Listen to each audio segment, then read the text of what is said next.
के दुर्दांत डरपोक आतंकवादी अपनी गतिविधियों को तत्काल उनको बताने के लिए आए हैं।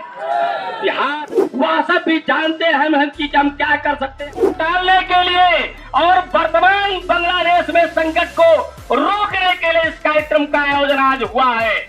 साथियों, इस प्रकार का कार्यक्रम हमारे सभी प्रकार के सामाजिक संगठन, धार्मिक संगठन संपूर्ण भारत वर्ष के अंदर कर रहे हैं। यह सुखद भी है और यह दुखद भी है।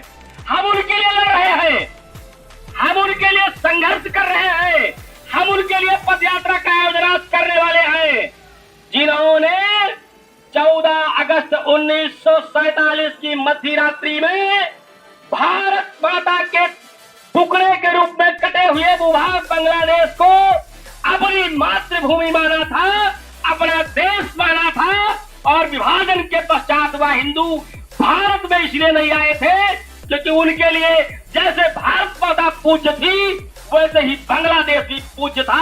उसको अपना राष्ट्र मान करके, अपना देश मान करके, अपना परिवार मान करके और वहां पर रहने वाले सभी धर्मों के लोगों को अपना मान करके वहां पर उन्होंने अपने जीवन को बिताने का निश्चय किया था। उस समय उनके परिवार को उनको उनके इष्ट मित्रों को तनिक भी आभास नहीं था, जिनको हम भाई मानते हैं, जिनको हम परिवार मानते हैं, जिनको हम अपना मानते हैं। यही कल हमारे परिवार पर संकट का सबसे बड़ा कारण बनेंगे, जिनको हम हिंदू मुस्लिम भाई भाई के रूप में नारा लगा करके गले लगाने का प्रयास कर रहे हैं। आने वाले समय में यही मुसलमान हमारी बहनों की जांघों पर इस्लाम जिंदाबाद के नारे लिखेंगे, हमारी बहन बेटियों का सामूहिक बलात्कार करेंगे, हमारी माताओं बहनों का सिर हरण करेंगे। इस प्रकार का किसी को उस समय आभास नहीं था। साथियों, हमने भारत माता को आजाद कराते कराते दोनों हाथों को कटवा दिया। अभी 14 अगस्त को हम सभी संपूर्ण देश में अखंड भारत संकल्प दिवस का कार्यक्रम कर रहे थे। सोचिए, जिस बांग्लादेश को अखंड भारत का हिस्सा मानते हैं, जो मां ढाकेश्वरी देवी का स्थान है, कोई सामान्य देश नहीं है। 51 शक्तिपीठों में से एक पूजित शक्तिपीठ माता ढाकेश्वरी देवी का वह बांग्लादेश आज संकट में है। वह कोई दूसरा देश नहीं है, वो हमारा पूर्व का भारत है और हमारा भविष्य का भारत है। वर्तमान में भले हमसे अलग है, लेकिन आने वाले समय में हम भारत माता के अंग के रूप में, भारत माता के हाथ के रूप में बांग्लादेश को फिर से जोड़ने वाले हैं। यह हम सभी का संकल्प है। इसलिए संपूर्ण बांग्लादेश पर कोई भी संकट अगर आता है तो भारत माता पर आने वाला संकट है, वो भारत माता पर आया हुआ संकट है। और हम भारत माता के पुत्र, माता भूमि पुत्र, हम प्रतिज्ञा को मानने वाले, भारत माता की जय बोलने वाले, भारत को राष्ट्र मानने वाले, कंकर कंकर में शंकर का आराधना मानने वाले, हम उस भूमि पर उस प्रकार के संकट को किसी दूसरे देश का संकट मानकर चुप नहीं रहेंगे। हमको जिस सीमा तक जाना पड़ा, संवैधानिक दायरे में, संतों के निर्देशन में, अपने पदाधिकारियों के मार्गदर्शन में हमको जो करना पड़ा वो सब करेंगे, लेकिन बांग्लादेश को अशांत नहीं रहने देंगे, नहीं रहने देंगे। साथियों, हम सभी भूले नहीं हैं। हम सभी के सामने भी थोड़े समय की बात है। विभाजन के बाद कहा था कि अब हम 2 देश बन गए हैं, शांति से रहेंगे, और वह ज्यादा दिन नहीं हुआ, वह समय था जब मार काट करके विभाजन की नींव पर आजादी मिली थी।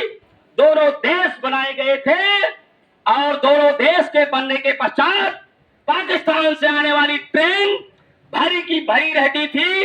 देर तक उसके दरवाजे नहीं खुलते थे। काफी देर तक न खुलने के बाद जब उसके दरवाजे ट्रेन के खोले जाते थे तो उसमें सर कटी हुई लाशें, हाथ कटी हुई लाशें, बलात्कार से पीड़ित लोग से भरे होते थे, जो इतने डरे होते थे उतरने की हिम्मत नहीं पड़ती थी। वह भूमि हमारी है, वहां के लोग हमारे हैं, उनकी सुरक्षा कैसे हो, उनका संकट कैसे टले और वह संकट कहीं भारत में प्रवेश न कर पाए, इसके लिए हम सभी को तैयार होना है। और आज के कार्यक्रम के माध्यम से बांग्लादेश के प्यारे हिंदू भाइयों को संदेश भी देना है कि न दैन्यम, न पलायनम, न डरना है, न भागना है। हम तुम्हारे साथ खड़े हैं, सीमा के पार भी सहायता करेंगे और जरूरत पड़ी तो जो करना पड़ेगा सब करेंगे। तुम्हारे लिए हम हर कदम से कदम मिलाने के लिए तैयार हैं। साथियों, उनको ये बताना पड़ेगा, आप सब जानते हैं उस समय विभिन्न प्रकार के वीडियो आ रहे थे, बांग्लादेश के दुर्दांत घटनाओं के वीडियो आ रहे थे, लेकिन जैसे ही हमारे जन संगठनों ने आह्वान किया और बांग्लादेश की तलवाई, हिंदू तलवाई खड़ी हुई, पैदल मार्च किया, उसके बाद से आप सभी को पता है बांग्लादेश में भी इस प्रकार की घटनाएं रुकी है, थमी है। अगर हम सभी पूरे देश में खड़े हुए, आज गोंडा के गांधी पार्क से खड़े हुए, तो मैं बिल्कुल आश्वस्त करना चाहता हूं, बांग्लादेश के दुर्दांत डरपोक आतंकवादी अपनी गतिविधियों पर तत्काल विराम लगाएंगे, क्योंकि उनका नाम वो जानते हैं कि बजरंग दल, विश्व हिंदू परिषद, राष्ट्रीय स्वयंसेवक संघ ये कोई सामान्य संकल्प नहीं करता है। यह जो कहता है वह करके दिखाता है, और जो करके दिखाने वाला होता है उतना ही कहता है। इसलिए इसके माध्यम से आज हम कहने आए हैं कि वहां पर तत्काल शांति विराम हो, वहां के हिंदुओं को तत्काल सुरक्षित किया जाए, वहां के मुसलमान अपनी गतिविधियों को रोके। अन्यथा की स्थिति में इस माइक के माध्यम से जो हम नहीं कहना चाहते हैं, वह इस माइक के माध्यम से हमारी आवाज जहां तक जाएगी वह सब भी जानते हैं हम कि हम क्या कर सकते हैं, और यहाँ पर उपस्थित हिंदू समुदाय भी जानता है कि आगे हम क्या कर सकेंगे। उस सब की जिम्मेदारी वहां के देश के आतंकियों की, मुसलमानों की और उनका मूक समर्थन करने वाले तथा कथित धर्मनिरपेक्ष नेताओं की होगी। हम उनको बताने के लिए आए हैं कि हाथ जोड़ने से दिरामण, हाथ जोड़ने से दिरामण सीता को लौटा देता तो लंका दहन नहीं होता, न रावण मारा जाता।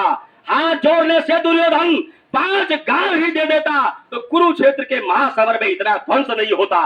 हर हिंदू के मन में अब यह सत्य बिठाना ही होगा, हर हिंदू के मन में अब यह सत्य बिठाना ही होगा, भारत को अब निश्चित हिंदू राष्ट्र बनाना ही होगा, भारत को अब निश्चित हिंदू राष्ट्र बनाना ही होगा। तो भारत माता की, छत्रपति शिवाजी महाराज की, महाराणा प्रताप की, गुरु गोविंद सिंह जी महाराज की जय श्री राम।